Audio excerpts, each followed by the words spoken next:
Hello everyone, आप सब कैसे हैं। माय नेम है Ram Mishra. My channel name Ram career point 26 में आपका स्वागत है। हम आप सभी को आज मानव कंकाल पढ़ाने जा रहे हैं। कंकाल तंत्र हम पढ़ने जा रहे हैं। हड्डियों को मांसपेशियों से कनेक्ट करने वाला ऊतक टिश्यू टेंडन कहते हैं। हड्डियों को मांसपेशियों से कनेक्ट करने वाला टिश्यू टेंडन कहते हैं। हड्डियों को हड्डियों से कनेक्ट करने वाला ऊतक कहते हैं। जो हड्डियों को कनेक्ट करते हैं उसे ऊतक कहते हैं, टिश्यू कहते हैं। टिश्यू को लीगामेंट कहते हैं। लीगामेंट। मानव के शरीर में 206 हड्डियां पाई जाती है। मानव के शरीर में 206 हड्डियां पाई जाती है। आस्था बोन एक प्रकार का कंजक्टिव टिश्यू संयोजी ऊतक होता है। जो ये हड्डियां होती है एक प्रकार का संयोजी ऊतक होती है। जैसे हड्डियों से हड्डियां जुड़ा होती है, ये संयोजी ऊतक होता है।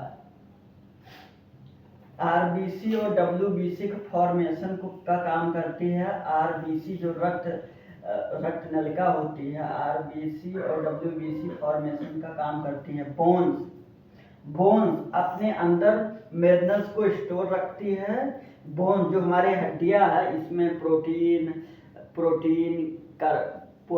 कैल्शियम हाइड्राइड, मिनरल्स, फाइब्रोस हमारे हड्डियों में स्टोर कर रखते हैं। कैल्शियम फास्फोरस हड्डियों में होता है। हमारे शरीर में कैल्शियम, प्रोटीन, फास्फोरस, भिन्न प्रकार के विटामिन, मिनरल्स हमारे शरीर में पाए जाते हैं। बाह्य कंकाल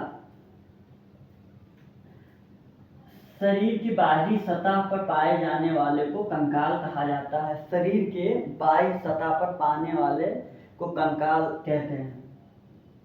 जैसे केकड़ा, काकरोच, खुर, घोंघा, बाल, नाखून, इसमें हड्डियां नहीं पाई जाती है। नाखून में हड्डियां नहीं पाई जाती है। खुर में, गाय के खुर में नहीं पाई जाती है। काकरोच में नहीं पाया जाता है। घेंघा में हड्डियां नहीं पाई जाती, बाल में हड्डियां नहीं पाई जाती है, खुर में नहीं पाई जाती है। अब हम लोग पढ़ेंगे आंतरिक कंकाल। आंतरिक कंकाल क्या है?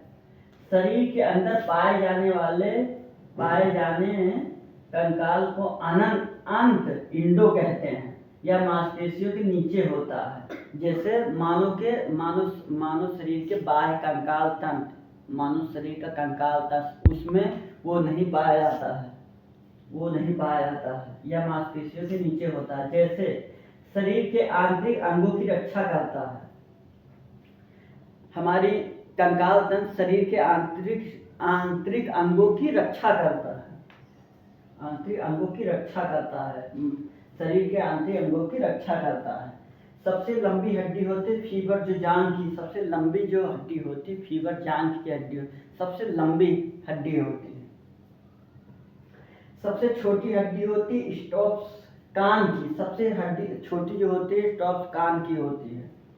नवजात शिशु में कितनी हड्डियां होती है? 270 हड्डियां होती है। सबसे मजबूत हड्डी फीवर की होती है। और नवजात शिशु में 270 हड्डियां पाई जाती है। सबसे मजबूत हड्डी फीवर की होती है। आस्थामंजा कान होता है आरबीसी और डब्ल्यूबीसी। जो आस्थामंजा का कान होता है आरबीसी, डब्ल्यूबीसी इसका कान होता है। उसके बाद में कंकाल कितने भाग में होते हैं? 2 भाग में कंकाल पाया जाता है। आज हम लोगों ने बाह्य कंकाल, आंतरिक कंकाल के बारे में पढ़ा, और आस्था क्या है और बोन्स क्या है, हड्डियां क्या है। कैल्शियम, फास्फोरस हमारे हड्डियों में पाए जाते हैं। बोन्स के अंदर मिनरल्स का स्टोर रखती है। तो हम लोग ने पढ़ा कंकाल तंत्र क्या है। हड्डियां ऊतक टिश्यू टेंडन कहते हैं। हड्डियों से हड्डियां कनेक्ट करने वाले को ऊतक कहते हैं। मानव शरीर में 206 हड्डियां पाई जाती है। एक प्रकार का एक संयोजी ऊतक होता है। और बोन्स हमारे अंदर मिनरल्स स्टोर रखती है। कैल्शियम फास्फोरस होता है। कंकाल, जिसमें कंकाल शरीर के बाहरी सतह पर पाए जाने वाले को कंकाल कहा जाता है, जैसे केकड़ा, कॉकरोच और खुर और घेंघा, घोंघा और बाल। नाखून में हड्डियां नहीं पाई जाती है। आंतरिक कंकाल पढ़ा, उसके बाद में सबसे बड़ी हड्डी क्या है, सबसे छोटी हड्डी क्या है, मजबूत हड्डी क्या है, कंकाल कितने भागों में पाया जाता है, आरबीसी क्या है, डब्ल्यूबीसी क्या है। और thank you all of you.